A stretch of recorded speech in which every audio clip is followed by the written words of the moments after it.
بسم اللہ الرحمن الرحیم۔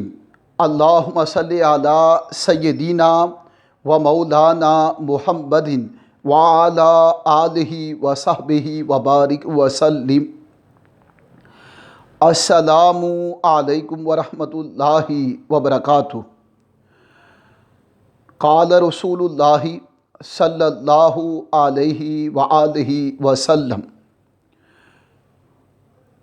ان اللہ قد حرم علی النار من قال لا الہ الا اللہ یبتغی بذلک وجہ اللہ، اخرجہ البخاری۔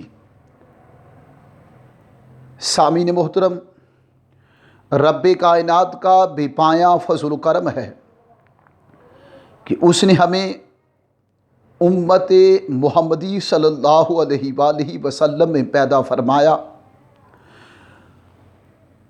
آج کی گفتگو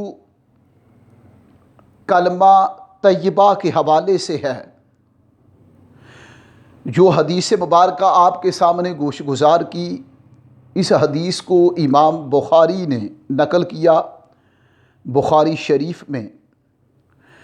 تاجدار کائنات صلی اللہ علیہ وآلہ وسلم نے فرمایا: ان اللہ، کہ بے شک اللہ، قد حرم، بے شک اللہ نے حرام کر دیا ہے، علی النار، آگ پر، من قالا، اس شخص کو جس نے کہا لا الہ الا اللہ، جس نے لا الہ الا اللہ کہا، اسے اللہ پاک نے آگ پر حرام کر دیا ہے۔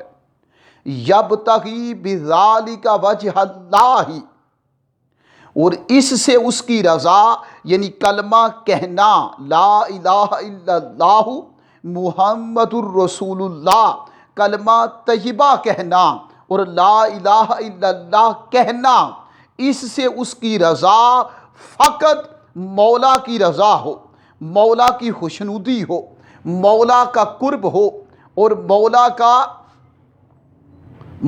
کا قرب، مولا کی خوشنودی۔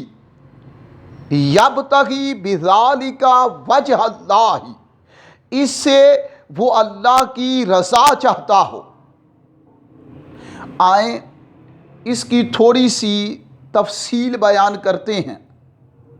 ان اللہ، بے شک اللہ نے، قد حرم، جب قد آ جاتا ہے ماضی پر تو وہ تحقیق کے معنوں میں چلا جاتا ہے۔ ان اللہ، بے شک اللہ، قد حرم، اس نے حرام کر دیا ہے، یعنی اب اس میں کوئی ڈاؤٹ نہیں۔ اور انا کا معنی بھی بے شک ہے کہ جہاں آئے تو فرمایا انا، جہاں بھی آئے گا، یہ کلمہ حروف مشبہ بالفعل سے ہے۔ انا جہاں بھی آئے گا وہ معنی کے اندر قوت، یقین، حدت اور شدت کو بیان کرے گا۔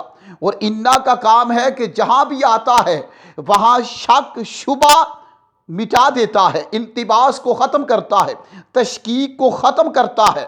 ان اللہ، کہ بے شک اللہ جل جلالہ نے، قد حرم، حرام کر دیا ہے۔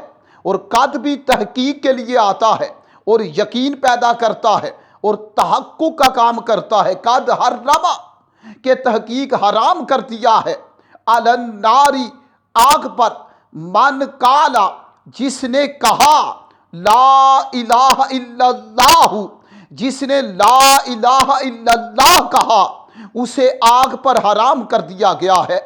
یبتغی بذالک وجہ اللہ، اور اس سے اس بندے کی رضا فقط مولا کی رضا ہو، مولا کی خوشنودی ہو، اس کی محبت ہو۔ اب وجہن کے دو ترجمے ہیں، لیکن ایک میں تین ترجمے ہیں وجہن کے۔ وجہن کا ایک معنی اللہ کے لیے کرنا، وجہن کا دوسرا معنی اللہ کی رضا کے لیے کہنا، وجہن کا تیسرا معنی چہرہ ہے، چہرہ مبارک ہے۔ وجہن کا ایک معنی چہرہ، وجہن کا ایک معنی رضا، خوشنودی، وجہن کا تیسرا معنی کے لیے کی خاطر۔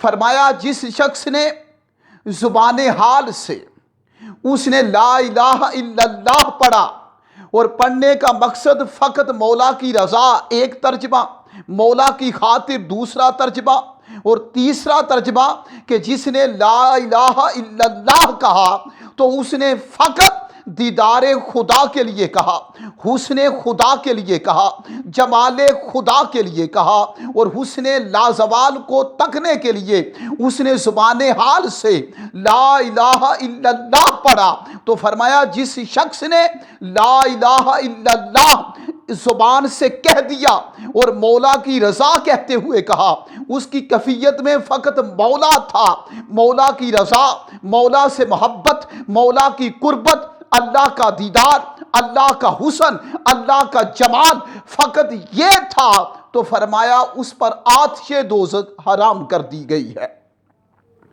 تو پتہ چلا کہ کلمے کا مقام اور کلمے کی فضیلت یہ ہے کہ جس نے زبان سے کہہ دیا لا الہ الا اللہ تو فرمایا اس پر آگ حرام کر دی گئی ہے، اور وہ آگ پر حرام ہے، آگ اس پر حرام ہے۔ تو کلمہ طیبہ کی بڑی فضیلت ہے اور بڑا مقام ہے، اور اس کا ایک باطنی یہ تو ہے نا زبان سے کہا، پھر اس کا ایک معنی اور بھی ہے، لا الہ الا اللہ، کہ نہیں کوئی معبود سوائے اللہ کے، یہ ہے ایک ترجمہ۔ اور دوسرا یہ ہے کہ لا الہ الا اللہ، کہ جس نے لا الہ الا اللہ کہا، مطلب کیا کہ وہ دنیا کے بادشاہوں سے نہیں ڈر رہا، اب وہ فقط اللہ سے ڈرتا ہے اور اللہ کے احکامات پہ عمل کرتا ہے۔ جن چیزوں سے اللہ نے منع کر دیا ہے وہ بندہ ان سے منع رہتا ہے، جن چیزوں کا اللہ نے کرنے کا حکم دیا ہے وہ کر رہا ہے۔ تو یہ بھی لا الہ الا اللہ ہے، یعنی بندہ کہتا ہے کہ میں اللہ کے سوا کسی کی بات نہیں مانتا، اللہ کے سوا دنیا کے بادشاہوں کی بات نہیں مانتا، لیکن بادشاہ کائنات کی بات مانتا ہوں۔ میں اطاعت دنیا کے بادشاہوں کی نہیں کرتا بلکہ بادشاہ کائنات کی اطاعت کر رہا ہوں۔ میں اتباع دنیا کے بادشاہوں کی نہیں کرتا، میں اتباع بادشاہ کائنات کی کر رہا ہوں۔ میں بات مانتا ہوں فقط کس کی؟ اللہ کی۔ تو جن چیزوں کے کرنے کا حکم دیا اللہ نے بندہ وہ کر رہا ہے، اور جن چیزوں سے اللہ پاک نے منع کر دیا اس سے منع رہے، تو یہ بھی لا الہ الا اللہ کا ایک باریک مفہوم ہے۔ اور جس نے اس طرح زندگی بسر کر دی تو فرمایا وہ آگ پر حرام ہے، اور آگ اس پر حرام کر دی گئی ہے۔ ان اللہ قد حرم علی النار من قال لا الہ الا اللہ یبتغی بذالک وجہ اللہ، according to the Holy Prophet, peace be upon him. The Holy Prophet, peace be upon him, says undoubtedly, no doubt, there is no doubt in the statement of the Holy Prophet, peace be upon him, undoubtedly Allah dignified Almighty has forbidden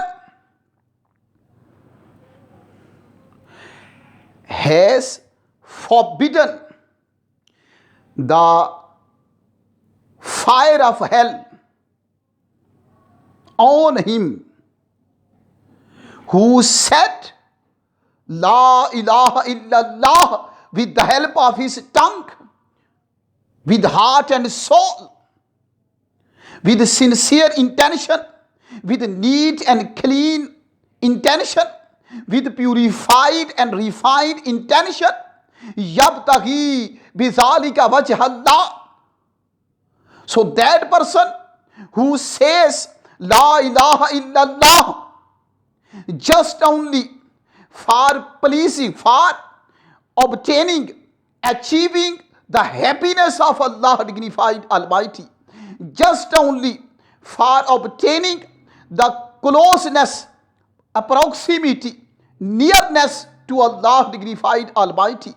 So any Muslim who says La ilaha illallah just only for achieving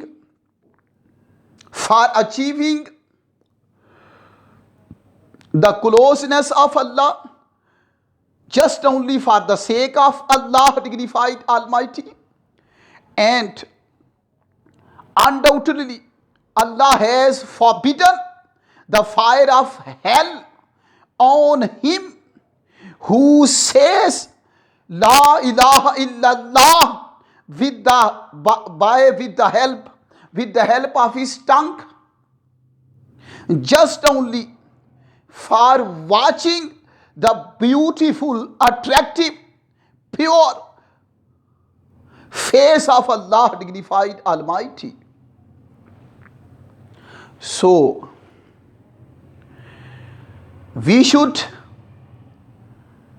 recite the wazifa of kalma La ilaha illallah daily, because these words La ilaha illallah will give you energy, power, potentiality, ability, capability, purity, purification, purgation, refinement to each and every organ of your body, in each and every part of your body. So if we want to wash our hearts, minds, inner parts of our body, so we should recite and tone the kalma, the first kalma La ilaha illallah, with sincere intention, with pure intention.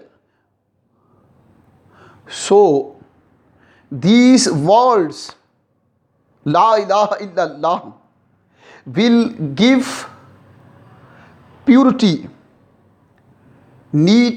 neatality and cleanality to our hearts, our minds, our inner parts of the whole body. So this first kalma La ilaha illallah will purify your matters, your affairs belonging to this world and hereafter this world.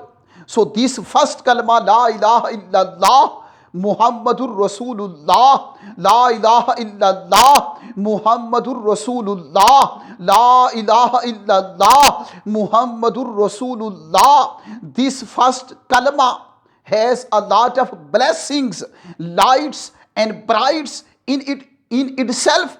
So any Muslim who performs, who recites, who intones daily this first kalma La ilaha illallah, La ilaha illallah, La ilaha illallah, so this first kalma will give you purity, will give you energy, power to your hearts, minds. So this first kalma will solve and resolve your problems, issues. So this first kalma will